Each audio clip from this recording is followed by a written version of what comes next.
Well, when I was posting, basically reiterating, things that I knew, and I was kind of posting them, in the sense I was shocked also, like, wow, you guys won't believe this, but check this out, or have you ever considered this? And a lot of the times, the answers to things were, you know, what am I going to put? God told me to tell you that you're looking at this the wrong way. You're not asking the right question. If you want the answer, you have to change your question. Like, it was it was quite a phenomenal moment. I mean, those around me saw it, but even they got blocked out. Where they can't really, I'm not Jesus, and don't play the role like you are. And so, someone even to say I snuck in, I know I get that, and I can vibe that, and I know exactly what it is. I know exactly what it is. You see, growing up in LA, I'm not alone in this, and especially during the riots, we're paying attention to current events, and we're seeing this go on. And as a white kid, even living in suburbia, even maybe more so, I'm seeing this go on. I'm seeing this from the white kid's point of view, not a black kid who's being, taken out by the cops. But as in junior high, I'm hearing stories that made sense later that what your older brothers are, where are they getting drugs from? The CIA, what's that? Like, I'm not kidding you. I'm in the sixth grade, seventh grade. AK-47s inside of U-Haul trucks unlocked. Like, I didn't get it yet. I didn't get what was really going on. But these kids weren't making up stories. These kids were reporting what they were seeing like it was just normal. And I just happened to be in detention with them. Remember, NWA hadn't come out yet, so being a gangster wasn't cool at all, man. You were a loser. You were kind of a dork. You were an outcast. So I'm in detention, and I just happened to be the only white guy hanging out with them.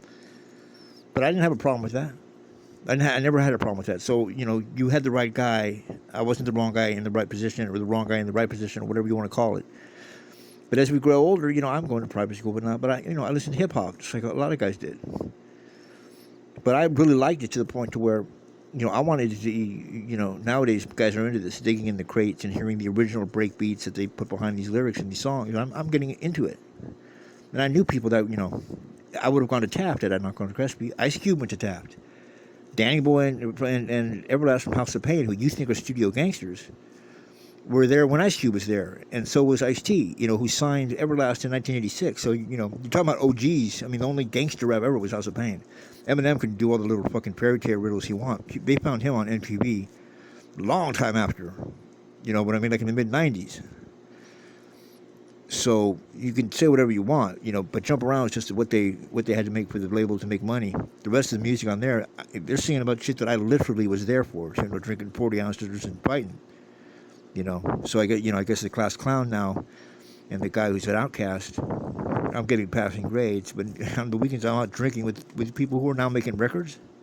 Oh, and they know this guy, and they know that guy. Now, I don't realize that's that big of a deal because other people did too, but it apparently was a big deal because it takes a year to get to the East Coast. And I'm out here now I'm growing indoor weed, which they call Indo.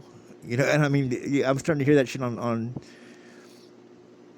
songs that are literally being made by people I made. I'm not bragging as much as I'm saying what a bizarre, in retrospect, what a bizarre scenario, chain of events. But back then, like in the early 90s, there was a show on a local community college radio station, which is infamous now, KCRW, which is Santa Monica City College. I'm living over in the Valley. And I'm mainly listening to, like, I remember hearing, like, Smashing Pumpkins album, like 2 months before they were ever played on any kind of mainstream radio station. They were stamping these things, playing them at midnight on some random college station. But one show they had was called the Militant Master Mix. And on that show, this guy was playing the original beats. And I thought that was just fucking crazy, man. Like, wow. Wait, I don't get it. It was just the instrumental, or what is this? Like, they were playing the original beats that they sampled off of these albums that I never heard of. I didn't have the knowledge, or jazz knowledge, or punk knowledge to know, like, yeah, these records have got the same beats on them. This is how they're doing it. I was just, my friends were, people say, oh, wait, did you have a friend that was black? No, I was actually kind of more the white kid where the black guys had to say, these are one friend who's white.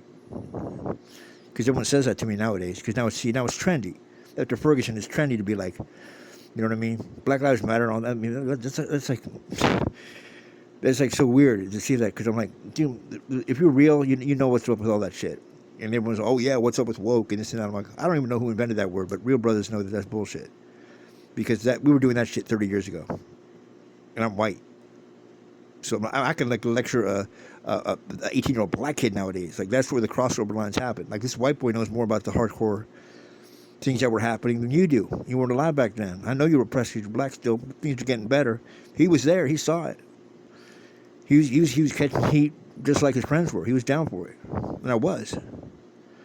So I listened to this Militant Master Mix, and while he's playing it, this is in '91. He's also playing this militant, Martin Luther King and Malcolm X sounding motherfucker over the beats and cutting into there. And this weekend, so-and-so was arrested, and this weekend the LAPD did this and that. Little sound bites from the news.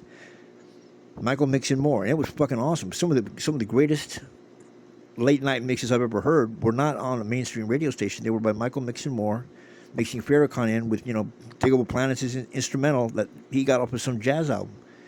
So I'm thinking I'm crazy. I'm a rebel because I'm showing these to my other friends. Like, damn, where'd you get this beat, man? Damn, you're done with the hardcore dudes and this and that. I'm like, no, I just, I got lucky. I got tapped into the station. But I started listening to, it took me a good year, man. It took me a good year. And listen to me out. Now, I'm listening to what Farrakhan's saying because I'm, what else am I going to do? I'm smoking weed. My mind's open. I'm like 20 years old. And after, a few weekends or a little while, and I know what's going on in L.A., I just, I'm not a devil, man. Why is he seeing white people? I was just like everybody else would be. The anti-Semitic thing, I'm like, we got to hear his whole speech here, like it's just kind of, he'll explain it like you got to wait till the end of the movie, but people can't handle that shit. And I started getting turned on, like, I won't lie to you, man. It was just like when NWA came out. We weren't like, wow, this is crazy, fantasy WWF wrestling shit. These fuckers are telling the truth. So I got a hard on. That was a period of time where everyone around me was about keeping it real. Like, there was a huge wave of, like, it wasn't like years and years and years. It was like a 90 to 93 where, man, we said keeping it real. We wanted to keep shit so real. We were just too real. Nowadays, that shit's so played out, it's ridiculous. But there was a group of us in L.A. That's when the riots happened. That's when the OJ chase happened. That's when drugs, weed was getting huge. Cypress Hill just came out. They signed, and I'm growing weed for these guys. Like, I had no idea at the time. I'm just a nobody. I still am just a nobody. But I did listen to what Farrakhan was saying, and I kept it real just by my nature. And I could disagree with what he's saying. I know he's wrong, personally. But then I realized he's not saying what I think he's saying. Now, to fast forward here, I in my heart believe that God had Farrakhan saying what he was saying, and you guys didn't listen to the whole thing in the manner he was saying it, so that white people would not tune in. Because I didn't tune in religiously to Farrakhan. But as years went on, I would hear what he was saying, and finally, that's the only place I could get my information, because I knew he was telling the truth. And when I say telling the truth, I don't just mean about LAPD. He wasn't talking about that. This motherfucker was tied in he knows shit, because he's prophetically predicting things are going to happen.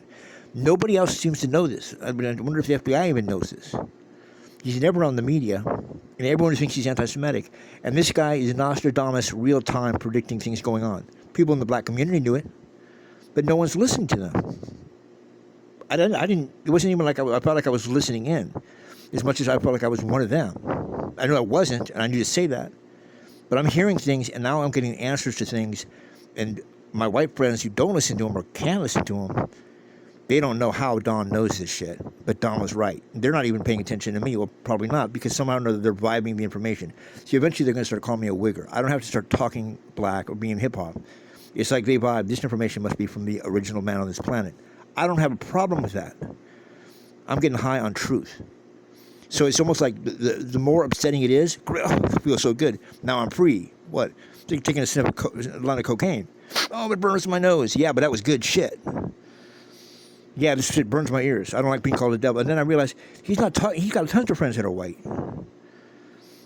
He's just saying that as a blanket statement, and he's also saying that to offend those who would be offended. If you're offended, if you can't put up with that after all they put up with, if you can't give him a minute of your time, then fuck you. I started getting militant behind him, saying, like, you guys are all wrong. Like, you guys are really wrong. That's not my opinion. That's a fact. And so then as years go by and years go by, it's just by default. It's by default that I'm tuning in and listening to him. And, like, I knew people that were black that thought he was too militant. They couldn't listen to him. I love him. I love him. He's like my godfather, man. Because he kicks it with the truth. You think he's not saying what you think he's saying. You never hear the positive shit that he says. I mean, look at what's going on with the black race, and that's the original race. He saved them. And what's so funny about it, I was thinking today, I'm all, he deserves an award for like, not everybody. We still got problems, but compared to like crack epidemics to now, I mean, now you have strong black men out there in this community.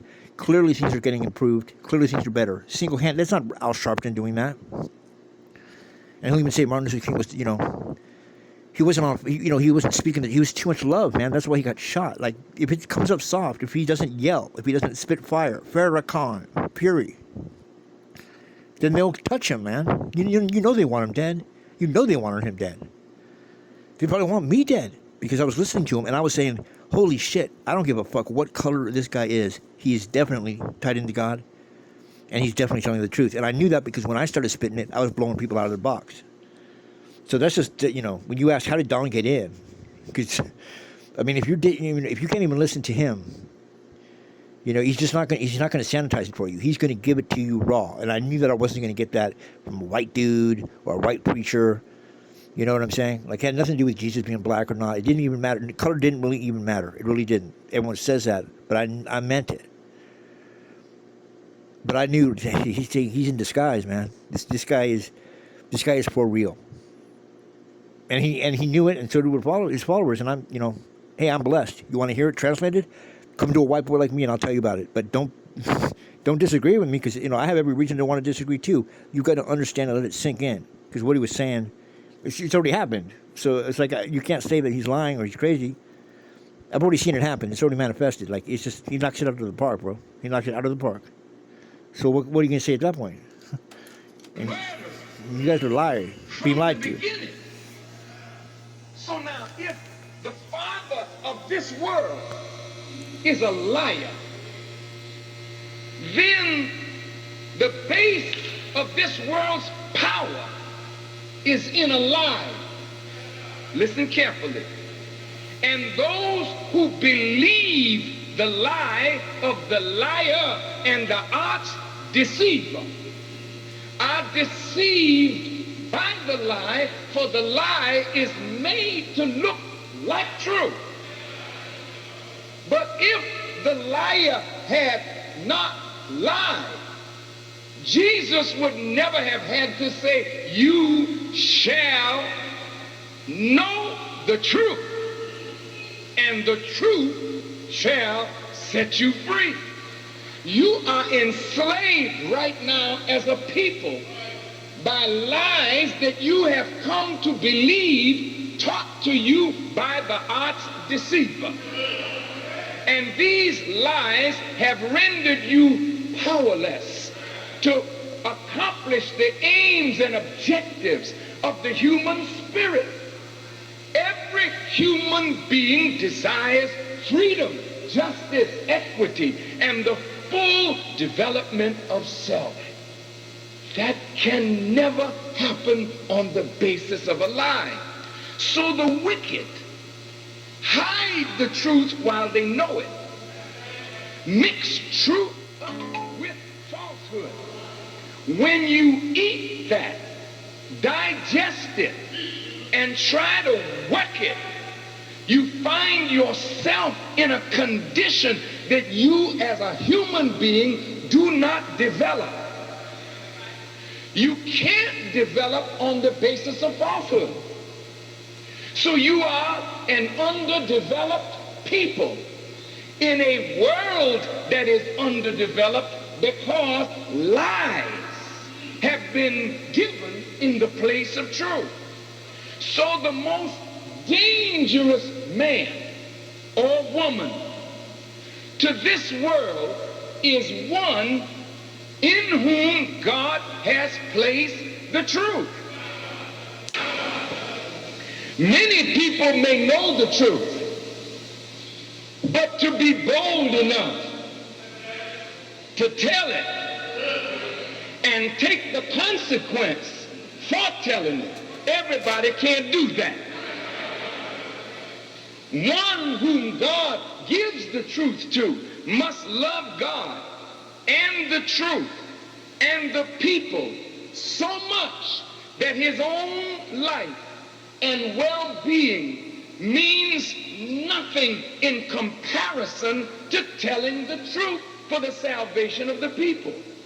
When such man appears, that kind of man will be lied upon by the arch deceiver and liar.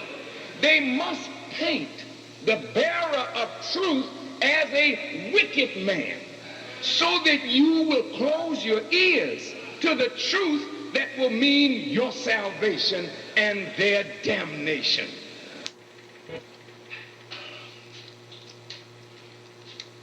Looks like I picked the wrong week to quit amphetamines.